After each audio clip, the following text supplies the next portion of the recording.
Yeah, it was yeah, super sad. I mean, he's out for the season, which stinks. But yeah, I mean, I've been speaking with him. He's been like in a little bit better spirits, but yeah, it just thinks he was, they were in first and he was doing really good, but he'll be back. So it's Have you all had positive. any long-term injuries like that? No, no, knock on wood. I've been pretty lucky, just like little muscle injuries and stuff. So nothing crazy with me. Yeah.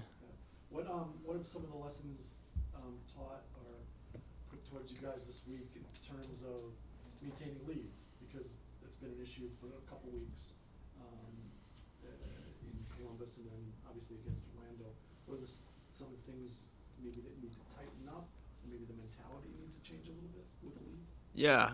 I mean, I think we've been speaking about it a lot this week. It's not something that you want to be dealing with, right? You want to be on the other side of it, and we've just been, the coaches have been doing a good job of coming up with solutions for us. I mean, obviously, last game, I think it's frustrating because it's a set piece, and we as players need to take responsibility for that. That we don't. Maybe some guys are not knowing their roles, and today all we did was set pieces, so we know that that's one way. And then, in the Columbus game, obviously up a man. I mean, we've been doing some drills this week, that have been like tailored to one team winning or one team losing, and just focusing on that because you don't want to harp on it too much. Otherwise, it'll kind of be like a story that we tell ourselves. But we just want to make sure that we play the same way for 90 minutes every game. And how has Troy as a coach handled situations like that where he needs to, I mean, in this case it's holding on to leads and maybe in other games it might be intensity or whatever. What's his mannerism, his approach to addressing issues? Yeah, I think a big thing is player-led communication. Is that he wants us to hold each other accountable. At the end of the day, Troy, he's on the sideline. There's only so much he can say to us when we're in the 70th minute, defending a set piece or in a situation where we know our roles. Right? Troy gives us the platform, and he's given us a great platform every game, to win the games, and that's been great. Right? Like our tactics have been spot on, and that's Troy's job. And as players, you have to look interior to ourselves, and Troy's pushed us to communicate with one another about how we're going to stay in our own ways and how we're just going to double down on what we want to do, and then the results will start to come. Yeah. You mentioned accountability, and Troy talked about this being a very accountable group. Take us inside that. What's your sense of that?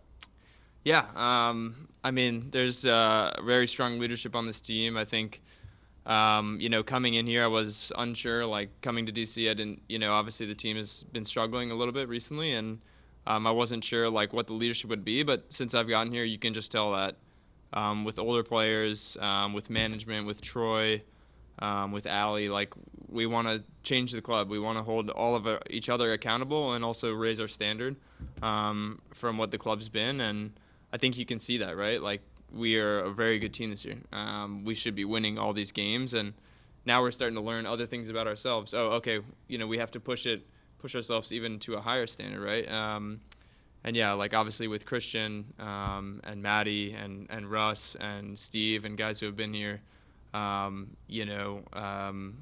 with Troy and gaining more communication within the club and holding each other accountable for maybe actions that we don't want to call each other out for and whatnot. These are the things that we need to work on, and it's a good thing to learn early in the season. Hopefully, this we can continue to have higher accountability, and we start to flip these results in our favor, and all of a sudden, we find ourselves in first, and that's what we want to do ultimately. This team seems like it's just playing with a lot of joy. Is that the good word, or what word would you use? And does that then help you want to get to the higher standard, if you will, because you don't want the party to end? Yeah. I mean, for me, I love being out there. It's it is just joyful. Like we are scoring goals, creating chances at will, and as an attacker, that's all you want, right? Is like to be dangerous, to have the game on our terms, which is what we felt like. I mean, for me, every single game this year, right? The 2 losses, I even think Miami and last game, like I feel like we should have won.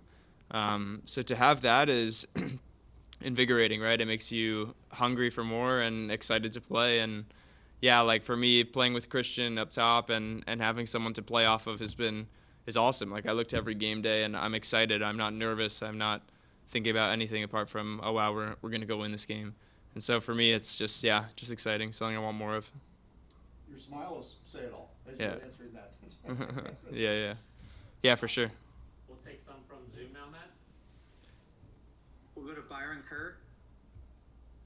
Hey, Jared, being new to the club, and I wanted to talk about Alex Bono behind and how important he is as a goalkeeper. You see a lot of goalkeepers that are pretty intense. They sometimes, I don't know, for lack of better term, screaming at their defenders.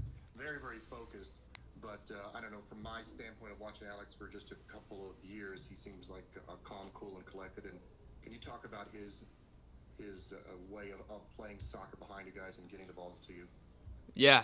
I mean, for Bones, like I think we share like a lot of ideas and personality traits because he's from upstate New York and I went to school there, and I'm from the New Jersey area, the tri-state area. He's the same, so like sometimes it's a little intense, a little in your face. Like that's kind of just sometimes how the mentality is, but he's made some incredible saves this year, and like as a team we've for sure maybe let him down a couple moments, and there's just some unsavables, but yeah, he has a big voice in the back, and that's what you want from your goalie, is someone who's very vocal, organizing on set pieces, holding guys accountable, and then obviously making massive saves, which is what he's done. I mean, I look back at that Cincinnati game, and that's all Bones. And then the Montreal game, same thing, just massive saves, and keeping the guys in front of him accountable, and me as well on set pieces and whatnot. So,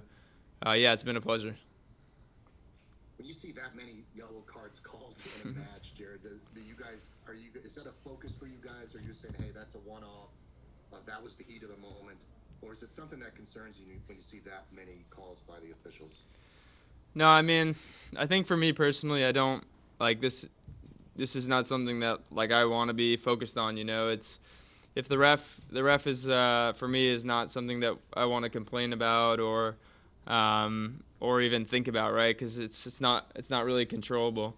I think obviously with the yellow cards, it's I'm on the field. Do I agree with all of them? I mean, I don't know. Every player is going to have their own opinions, but as I said, I think we need to do a better job of looking at ourselves rather than thinking about the refs. And I know both teams are yelling at him, and it's not an easy job. And what he discerns as a yellow card is up to him. But for me, I think we need to take that more out of the equation, and focus more on ourselves and what we can do, and be respectful of the refs and when we can. And obviously, like myself included, sometimes I'm on top of the ref and upset with the call, but as long as it's respectable, I think it's okay. But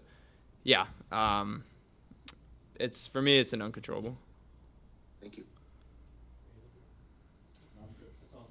Okay, sweet. I think Dennis Gomez has a question, or his hand's up. Hey Jared. Okay. Hey Jared. Thank you for speaking with us. Yeah. Quick question. What is a past or current soccer player that you look up to and that you compare your style of play? And then the second question would be, what are the key things that you guys will need to beat New York City this weekend? Soccer player that I look up to. I mean, there's so many. Like I think like a big one for me is like Eden Hazard in his prime. I think was someone that I watched growing up, and him at Chelsea for me was, I mean, he was amazing. Just that one season, he was scoring so many goals. He was a winger with the same body type as me, and like he kind of made me like fall in love with that type of playing and wanting to be a winger.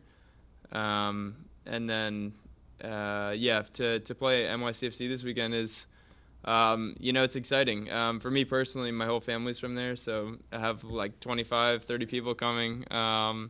I'm pumped about that, and it means more to win. But I think they've been a good team. They're a tricky team. I don't think their points,